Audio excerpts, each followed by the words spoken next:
जय सिया राम, जय सिया राम। परम आदरणीय सभी भगवत प्रेमी श्रोता बंधुओं को हमारे YouTube चैनल पर हार्दिक अभिनंदन है। मैं पंडित अवध प्रताप तिवारी आज कथा लाया हूँ। शासनहीन नारी, शासनहीन नारी। जय सिया राम। एक समय की बात है, राजा भोज रसोई में बैठकर व्यंजन कर रहे थे, भोजन कर रहे थे और रानी बैठकर परोस रही थी। तो क्या हुआ, जो जूठ गिरता है शीत गिरती है, एक दो शीत गिरा हुआ था। तो चींटी एक कण पकड़ के ले जा रही थी। एक कान को पकड़ करके चींटी खींचती ले जा रही थी, तो उधर से चींटियों की झुंड और आ रहा था। तो चींटियों का जो झुंड आ रहा था, वहां की जो मालकिन थी वो चींटी की, वो चींटी बोलने लगी इस चींटी से कि हे बहन, ये दाना मुझे दे दो, ये चावल का टुकड़ा मुझे दे दो। तो दूध पहले जो ले जा रही थी चींटी, उसने कहा क्यों, ऐसा क्यों? जो जो मांग रही थी चींटी, उसने कहा कि हे बहन, मैं शूद्र जात की हूं और तुम ब्राह्मण हो, तुम दोबारा चौका में जाकर के ला सकती हो, पर मैं राजा, ये धर्मात्मा है, पवित्रता से बैठकर भोजन कर रहे हैं। अगर मैं इनके चौके में चली जाऊंगी तो इनका पवित्रता भंग हो जाएगा। तो ऐसा करो ना, ये चावल का टुकड़ा मुझे दे दो और तुम जाके वापस ले लो। तो राजा भोज जो है सारी भाषा समझती थी, सारे पशुओं का, पक्षियों का। राजा ने इतनी छोटी चींटी का इतना उच्च विचार देखकर हंस पड़े। जात की चींटी है, लेकिन उसके अपने राजा के प्रति कितनी चिंता है कि मेरा राजा पवित्रता से राजा भोज भोजन कर रहे हैं, अगर मैं वहां जाऊंगी तो उनका अपवित्र हो जाएंगे, उनका व्यंजन विशुद्ध अशुद्ध हो जाएगा। तो राजा ये चींटी चींटी की सलाह सुनकर हंसी। तो रानी ने पूछा कि ये बताओ, हंसे क्यों राजा तुम? भाई अनाहक में अभी कर रहे हो व्यंजन, और आप हंसने का कारण कुछ तो बताना पड़ेगा आपको। मेरे भोजन में कोई कमी रह गई क्या, कि कुछ ज्यादा स्वादिष्ट बन गया है व्यंजन? कुछ तो अपने मुखारबिन से बोलो, आखिर आप हंसे क्यों? तो राजा को वरदान था कि आप सब पशु पक्षी जीव जंतु की भाषा समझेंगे, लेकिन जिस दिन किसी को बता दिया उस दिन आपकी मृत्यु हो जाएगी। तो राजा बोलने लगे, हे रानी, अगर मैं ये बात आपको बता दिया तो तुम विधवा हो जाओगी, क्योंकि मैं मर जाऊंगा। अगर ये बात मैं आपको बता देता हूं तो आप विधवा हो जाओगी। रानी ने कहा, ऐसा? ओहो, कोई फर्क नहीं पड़ता है, विधवा हो जाए तो हमसे क्या लेना देना। आप बताओ किस लिए हंसे हो, मुझे बताओ, चाहे अब तुरंत ही तुम्हारे प्राण निकल जाए, इससे मुझे कोई फर्क नहीं पड़ता। राजा बोले, सोच लो रानी, मैं मर जाऊंगा अगर बता दिया तो। रानी बोली, कोई फर्क नहीं पड़ता, किसी के मरने से कोई काम थोड़ी रुकता है। कितने लोग मरते हैं, लेकिन कोई काम रुका है? नहीं रुका है। राजा आप बेफिक्र होकर बताओ। तो राजा ने कहा, ठीक है, तुमको इतनी पड़ी है तो चलो गंगा के तट पर, गंगा के तट पर चलो बताएं, ताकि अगर मैं वहां मृत्यु हो जाती है हमारी, तो गंगा के तट पर मरूंगा, तो हो सकता है वैकुंठ को प्राप्त कर जाऊं। अन्यथा तुम तो घोर नरक में डाल रही हो।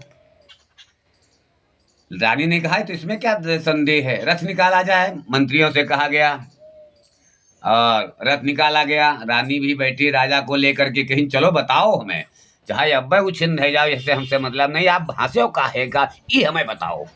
जय सिया राम। राजा भी अच्छी चिकित की, वाह वाह रे वाह, वाह नारी वाह। चरित्रहीन नारी ऐसे होती हैं, पति की आज्ञा का उल्लंघन करती हैं, अपनी आगे किसी को जोड़ती नहीं। कुलक्षणी नारी का ये है कि जब भी मैके जाएंगी तो हमेशा वो पति की बुराई करेगी, चाहे 10-20 साल क्यों ना हो गया हो। रहेगी ससुराल में, खाएगी ससुराल में, पिएगी ससुराल में, ओढ़ना बिस्तरा सब पति का, घर द्वार सब पति का। वो मूर्ख वाली कहते हैं ना, कालिदास वाला काम, जिस डार पर बैठेंगी उसी को काटती रहेंगी। और वो माँ बाप को भी अच्छा लगता है बुराई, जो खुद बुरे हैं। जैसे आपकी शादी हो गई और आपकी पत्नी जितनी बार मायके जाती है उतनी बार यही कहती है, कत्थू लायक नहीं है, एकदम नालायक है, एकदम परेशान कि हाँ ये है वो है वो है।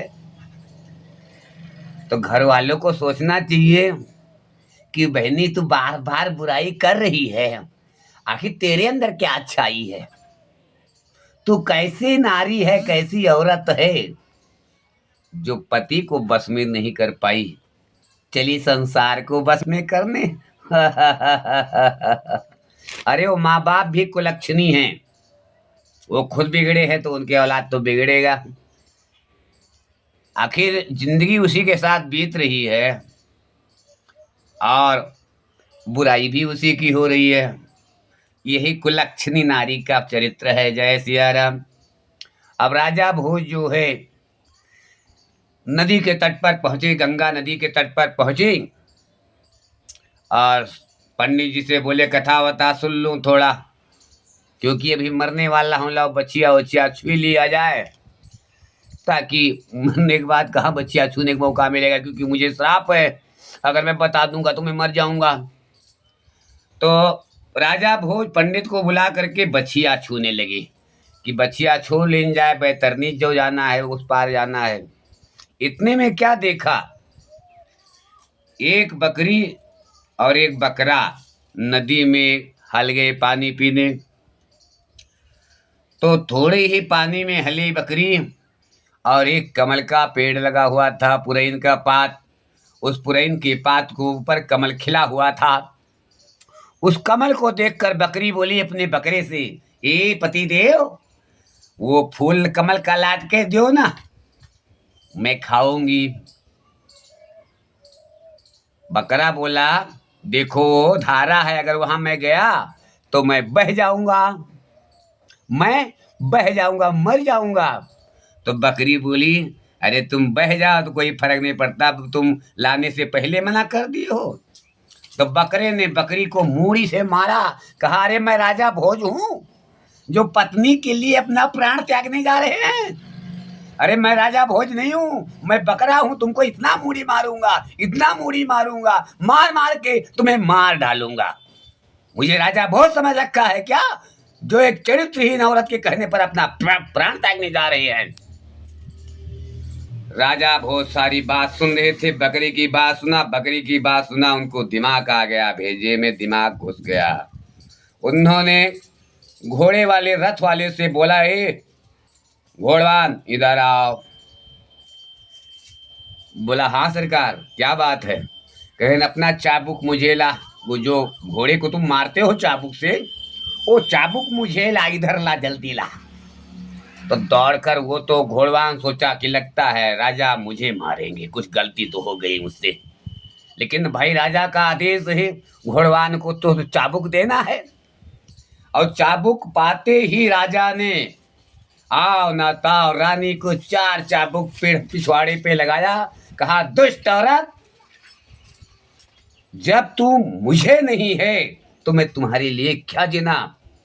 तो रानी कही, जब 4 चाबुक खा गई रानी, तब कहने लगी, हे प्राणनाथ, माफ कर दो, आज के बाद कभी आपसे जवान नहीं लड़ाऊंगी। तो उसी दिन से वो रानी सुधर गई और राजा भोज अपने घर चले गए। मात्र एक बकरी और बकरा ने प्राण बचा लिया राजा भोज का, अन्यथा राजा भोज चरित्रहीन नवनारी की बस में होकर प्राण त्यागने जा रहे थे। तो कहते हैं कोई ना कोई रूप में परमात्मा आपको बचाने आ जाएंगे। वो बकरी और बकरा नहीं था, साक्षात लक्ष्मी नारायण थे। बोले लक्ष्मी नारायण भगवान की जय। और हमारा चैनल अगर अच्छा लग रहा है, हमारा प्रोग्राम अच्छा लग रहा है, तो हमारे चैनल को सब्सक्राइब करें और कमेंट में लिखें, जय सिया राम।